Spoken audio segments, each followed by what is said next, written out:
Mazel Tov, Good Yom Tiv. Today is the Siyum HaRambam for the 43rd time that thousands of Yidden are learning the last two Prakim of the Rambam, the last three Prakim of the Rambam, in addition to learning the whole Rambam.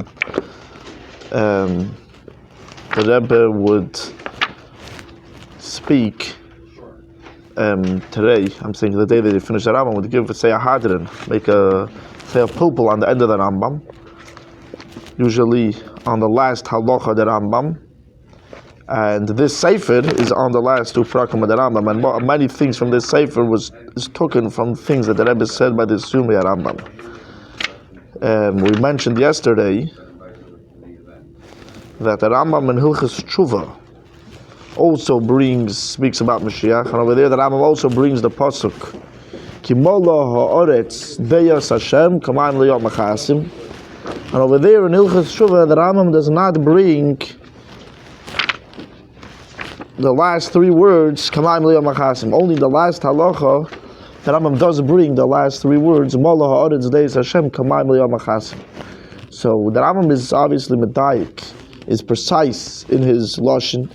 And if the Rambam in Hilchas Tshuva doesn't say kamayim liyot machasim, and in the last halacha, he does say Kamayim Liyot Machasim, obviously it's 100% precise, and we need to explain this. We need to explain why does the Rambam add Kamayim Liyot Machasim. Now, this that the Rambam adds Kamayim Liyot Machasim at the end of the Rambam, over Hilchas Tshuva we could explain this in many ways, and like we mentioned yesterday, that there are in the Sefer 31 explanations just on this diuk. So now we're going to say as many as we can till Mincha. So now the first explanation is that the Rambam is bringing this pasuk to prove what he's speaking about. He brings it as a rayas in Hilchas Tshuva and in Hilchas Malachim. He says Shenemar to prove something. What is he speaking about in Hilchas Tshuva? In Hilchas Tshuva, he says, we started mentioning this explanation yesterday. He says, in those days, there's going to be a lot of wisdom, of knowledge. The truth is going to be a lot. And like it says, the world is going to be filled with the knowledge of the Eibishter. And the last halacha, how does the Rambam bring this pasuk? He says, in that time, the occupation of the whole entire world is going to be in nothing else but to know the Eibishter. And the Rambam emphasizes it. He doesn't just say Hashem. He says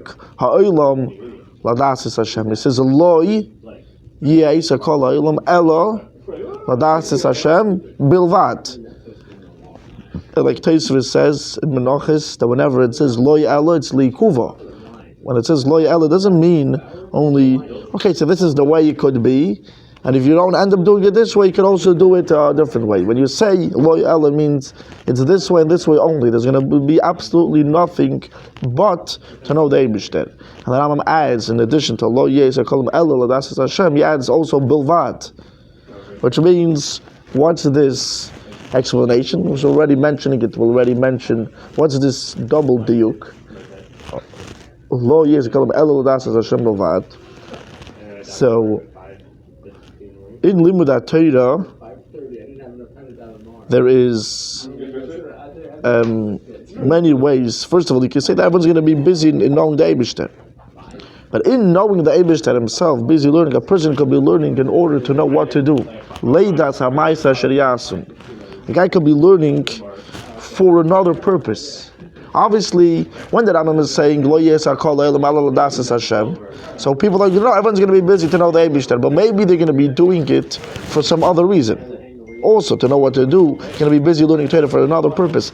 So the Rambam adds Bilvat, that they're going to be learning Torah for the purpose of learning Torah itself. That's the most complete way of limud Torah lishma. When someone's learning Torah for the purpose of learning Torah. That's Lo Yesa Kol Elam Ela Ladasis Hashem Bilvad. The Rebbe actually explains that the Rambam writes in Hilchas Talmud Torah that there is a concept called Keser Torah, the crown of Torah, which, like it says, right? There's Keser Torah, there's Keser Kohuna, Keser Malchus, and Keser Torah, and there's Keser Shamtiv. So Keser Kohuna was for Aaron Uvanov. Keser Malchus is for David and Zari Adelim. Keser Torah is for who? So the Rambam says, it's there waiting for anyone that wants to come and take it. But what do you need to do? The Rambam basically explains that someone needs to learn Torah in such a way that there's nothing else in his world and in his life just to learn. And in Zman HaGolus, a guy is not able to do such a thing. A person can't just say, I'm going to sit and learn all day, all night. So what are you going to eat? What are you going to drink? So if a guy's going to go work and do something, so we're going to consider that it's l'shem limud Torah. So his business that he's doing is in order that he shouldn't be just throwing himself ala tzibur, right? The Rambam says if someone does it, he's machalas Hashem, whatever. So a person has to work. But if someone's going to work, even though that's considered like as if he's learning, but that's not learning, only learning, right? So that's the Hayusofa Bilvad, that there's absolutely nothing but Limudat Torah and L'das Hashem Bilvad. And on this, the Rambam brings L'das Hashem and learning Torah. How are you knowing the Eibishter through Limudat Torah? You're going to be learning. What are we going to be? We're not just going to be doing. I'm saying there's Limudat Torah. You can learn many parts of Torah. Here, the Rambam emphasizes that we're going to be learning parts of the Torah that are speaking about the Eibishter. This is what he says: L'das is Hashem, to know the Eibishter. Like it says. People are going to be busy, occupied in the secrets of the Torah, in das Beirim, things about Hashem. It's not only learning Gemara, it's going to be learning to know Hashem. So it's going to be just learning to know Hashem. Only that part of the Torah and everything else is what? Is we're going to know that then there won't be shikacha, it says. The one was going to forget. So you're going to be able to learn the whole Gemara and the whole. There's obviously also going to be Limudat Nikla, but it's not going to be in a way that you're going to need to, because you're going to learn everything, you're never going to forget it, you're going to know everything. We're going to know, it says, Tisha B'Taretz Kushes V'Bayt. So we'll learn Nigla also.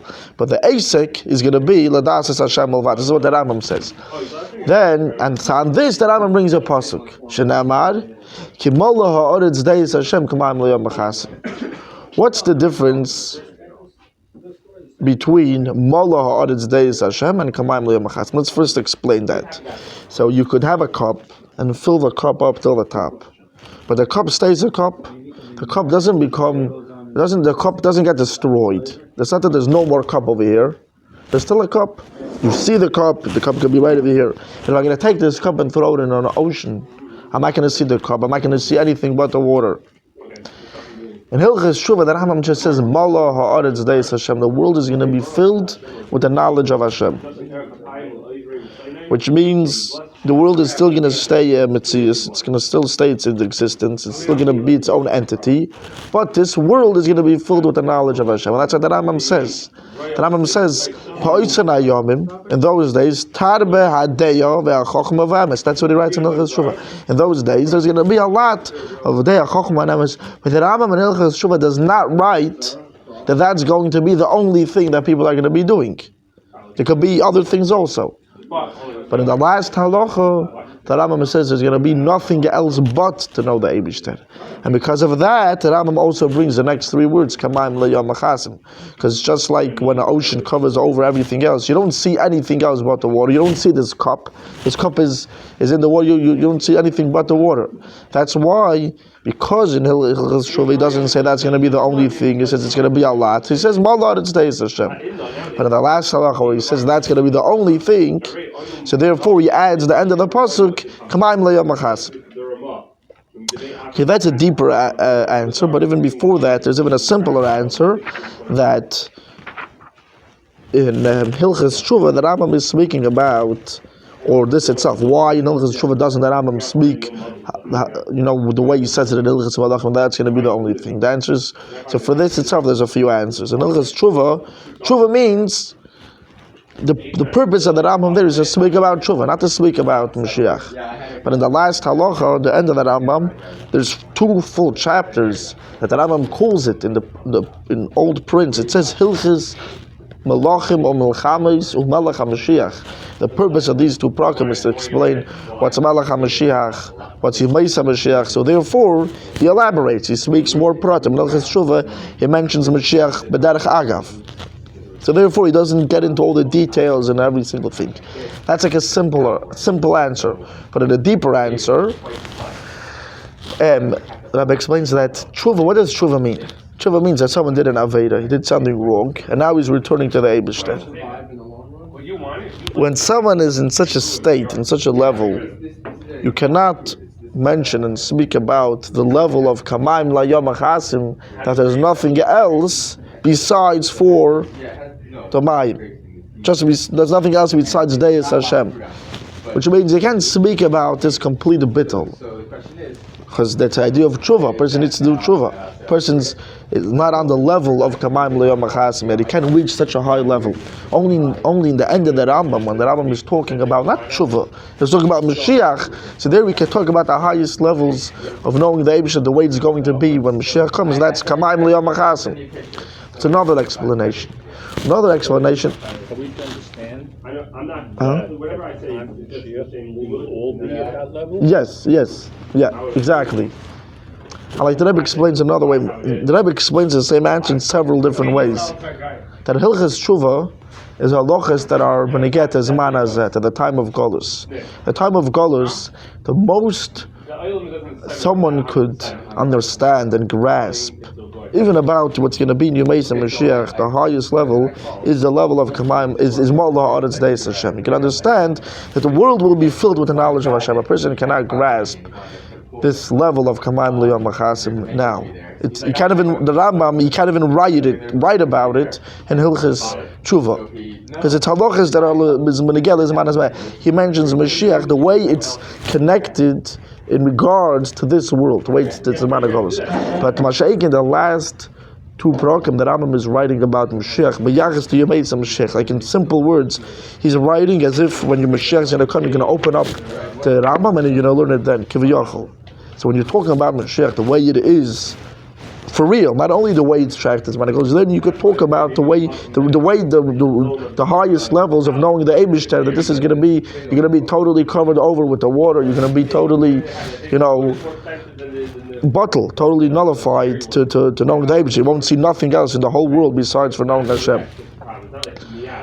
Now another explanation, a Geshmak explanation, is that a person on his own, the world is a Metzias. The world is a Metzias. What does he see? What does he understand?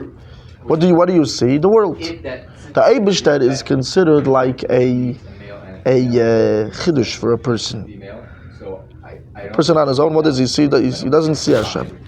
If a person's going to learn and think and contemplate and work hard and this, then he's going to start to, he's going to be mizboidin, he's going to think, then he's going to start to realize, obviously, there's an Eibishter that created the world. The world exists, there's an Eibishter that created the world. But once a person gets deeper and deeper and learning more and more and more, the deeper he goes, the more he's going to understand that the real existence is Hashem. That Hashem, not only Hashem exists, but Hashem is really the only thing that exists, and the whole world is the real Chiddush.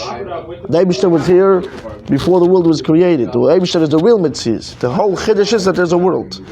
And in other words, there's a concept that's been said in Chassidus many times. It's called Yesh Ma'ayin, an existence that comes from nothing.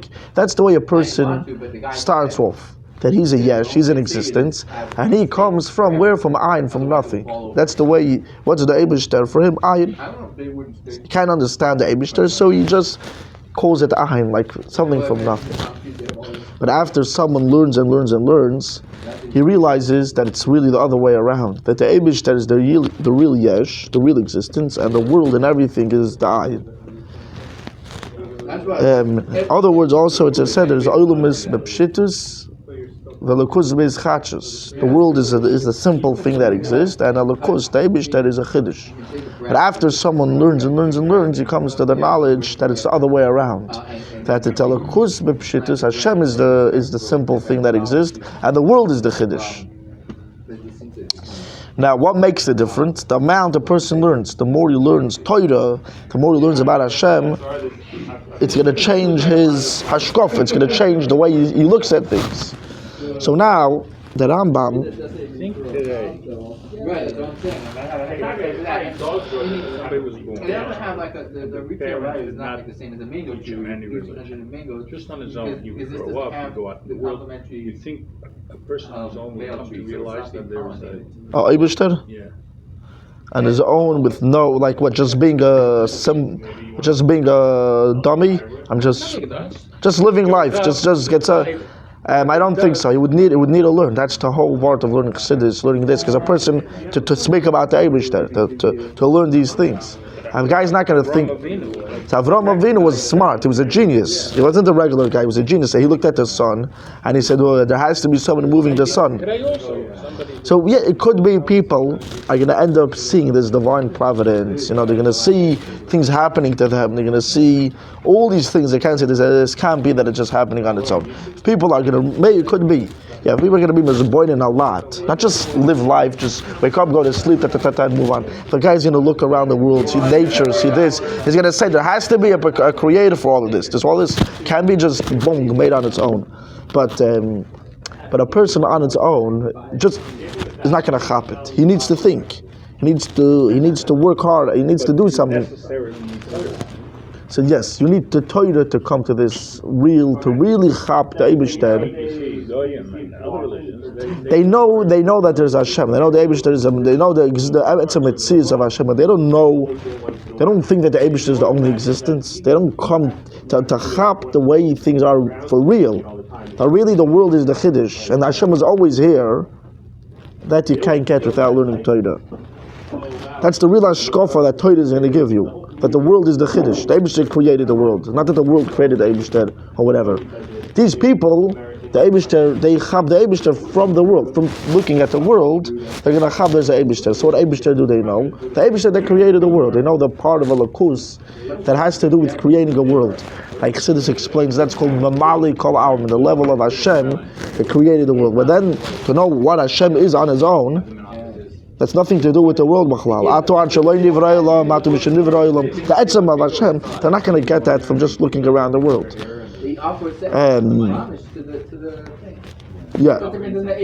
So, the Rambam, when he starts off by saying, the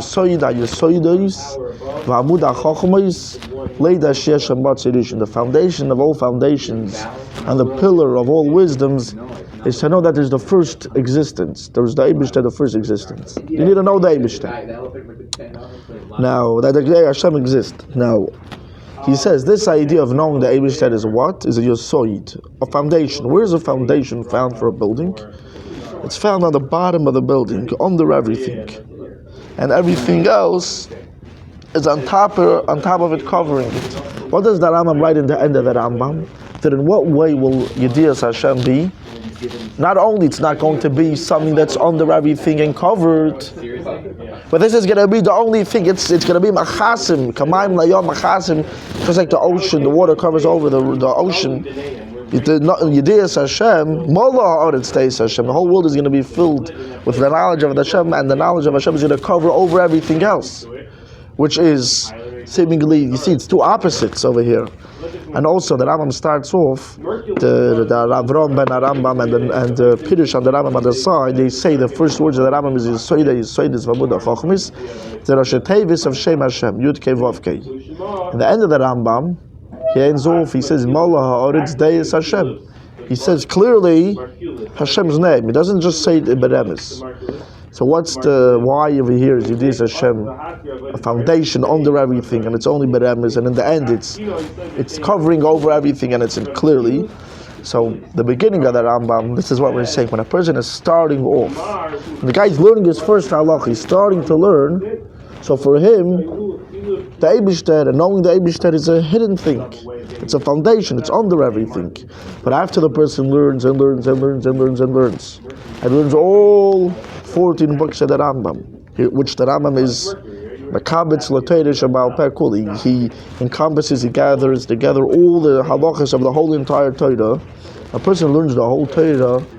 This elevates him to see things the way they are from the real perspective, the way it's from Hashem's perspective, that it's not like in the beginning of the Rambam, that knowing the Eibishter is a foundation under everything. He comes to the realization that the opposite is the real truth. Hashem is revealed. It's Ma'ala Aretzeis Hashem, not Beremes, and it's covering over everything else through Limud Torah. And this is going to be revealed. That's why the Rambam could write Kamayim Layom Achasim, because it's the end of the Rambam. Hilchos Tshuva, where the Rambam writes in Ma'ala Aretzeis Hashem, that's only the beginning of the Rambam. That's how he starts off. When you start off, you can't mention Kamayim Layom Achasim. You can't mention this level of covering over everything, and there's nothing besides for Hashem. And that's going to be that the Rambam can't even mention that in the beginning of the Rambam. Only in the end of the Rambam, when after a person learned everything, then a person could grasp and reach this level of Kamayim Layom Achasim. Understand? That's another explanation. Okay. And the main thing is that we should see all of this very soon. Also, in Yemei HaMashiach itself, there are two periods. Another explanation. The Rambam writes that when Mashiach is going to come, nothing is going to change in the nature of the world. And this that it says, "V'god is Avim Kevis," the wolf will live with the lamb, is a mashal. That the goyim will live peacefully with the yidden. And to make a long pilpul short, how could the Rambam say nothing is going to change when Mashiach comes? There has to be Tchias HaMeisim. According to the Rambam, Tchias HaMeisim is a part of Yemei HaMashiach. Why? Because the Rambam holds, just a second, this is the point I'm going to say right now. According to the Rambam, Olam Haba is for neshamas without a body. Neshamas bli gufim. So you have Yemei HaMashiach. From Yemei HaMashiach are going to Olam Haba to a neshama without a body. So when's Tchias HaMeisim? According to the Ramban and other Mefarshim, that Olam Haba is a neshama beguf, a neshama with the body. Olam Haba is going to be with the neshama beguf. So Tchias HaMeisim could be part of Olam Haba later on. And Yemei HaMashiach, you can have nothing changing in Yemei HaMashiach, and all the miracles and all the changes in Tchias HaMeisim can be later on in Olam Haba. But according to the Rambam, that Olam Haba there's no body. So there's Yemei HaMashiach, Olam Haba, right after it. So where's Tchias HaMeisim? So the way the Rebbe explains that in Yemei HaMashiach, not this is Pshat, in what? Tchias HaMeisim. No, but the Rambam says that Ein Ben Olam Hazeh Yemei HaMashiach Ala Shebed Malchus Bavad Olam Kaminag Yinoik. The way the world is running for the past couple of thousand years, that's the same way we're going to go into Yemei HaMashiach with no change. So you should write the Rambam. So when's Tchias HaMeisim? Tchias HaMeisim is the biggest Shinu v'Chiddush b'Maaseh Bereishis. The Rambam says, Lo yisham Chiddush b'Maaseh Bereishis. Elo Olam Kaminag Yinoik. People didn't die. How do we know? Maybe when you... No, Lo yisham Chiddush b'Maaseh. He says, Olam Kaminag Yinoik. That in Achanami, that's what the Chiddush says. But the Rambam continues, Olam Kaminag Yinoik. He says, not only that there won't be a Chiddush b'Maaseh Bereishis, but the way the world is running for the past couple of thousand years, At some point, there's going to be schism. he says, Olam Kaminag Yinoik. The same The way. minhag of nowadays is that there is going to be schism. No. Why? Schism before Mashiach comes. Yes, but that's not mitzvah the Tava Olam. That's a chiddush. The Eibishter wants it should be Tchias HaMeisim. It'll be Tchias HaMeisim whenever he wants. Of course, there are mitzvahs that happen every day. In a chanami, There are but mitzvahs that happen not every day. what does it mean? Olam Kaminag Yinoik. The Rambam says, Lo yivtal davar miminhag l'shalom. Nothing's going to become bottle. Bishas Tchias HaMeisim. No, he says Al Yala. This is the lashon Al Yala Al Alev. Shebi Yemei HaMashiach yivtal davar miminhag l'shalom. Ayisham chidush b'mais. Mashiach, there's not going to be a different change. There's not going to be something that, meaning that Tchias HaMeisim does not have to be during Yemei Mashiach. Okay, so this is you're saying the answer, but now I'm asking the question first. He says Yemei HaMashiach, nothing's going to change. So what is Yom Mashiach? He says that we'll have a Beis HaMikdash, we'll have Kibbutz Golius, we'll be able to do 613 mitzvahs. It's not a Golius we could only do. Big change. Yeah, but that's not a shinui in the teva of the world. The nature of the world, trees that don't give out fruits, Yilani, Sirak, Yasu, Pedis, that doesn't hold. all these, the nature of the world won't change. To have a Beis Hamikdash is not necessarily a miracle. You didn't going to Eretz Yisrael is not a miracle. You go with a plane. You only have so much pumping. There's no. You Yemei Mashiach, he says nothing's going to change in the teva of the world. The same way the world is running, Olam keminhagay noyeg. The same way the world is running in Zman Agos, that's the way it's going to run in the Yemei Mashiach. It's going to be better than now. He says, "V'god is Evim Kevis is a muscle. The Goyim won't steal, they won't fight, they won't bother the Yidden. Mashiach is going to win over the Yisak and the Solam Kul. He's going to fix the whole world." So why was it? When's Tchias HaMeisim? But then, according to the Rambam, in Yemei Mashiach itself, there's two tkufos. There's two periods. What the Rambam says, nothing's going to change in Yemei Mashiach, is referring to the beginning of Yemei Mashiach. But according to the Rambam, in Yemei Mashiach, there has to be a second tkufa, a second period of time, and then there's going to be miracles. And then there's going to be Tchias HaMeisim. The Zohar, it says 40 years after Kibbutz Goliath, and Binyan Beis HaMikdash is going to be Tchias HaMeisim. Now, there's no hechrich. You need to wait 40 years. Because what's going to make the second kufa take place? It says in Gemara that there's two ways Mashiach could come. Like a poor man on a donkey, or Oruman Ishmael riding on a cloud. So the Gemara says it's a chodesh. The Gemara answers, Zachu. It's dependent in the way the Yidden are acting. If the Yidden are Zachu, the Mashiach could start off right away in the beginning with Tchias HaMeisim and miracles. If the Yidden are not Zachu and there's Mana Golus and the Eibush has to bring the Gula by force, so Mashiach is going to happen naturally. It's going to start off naturally, and after Mashiach comes and he builds the Beis Hamikdash and takes everyone to Eretz Yisrael, so the Yidden are going to do tshuva, Yidden are going to do Teda and Mitzvah, and that's going to make the Eibush should make miracles in Yemei Mashiach later on. If the Yidden are Zachu and Zman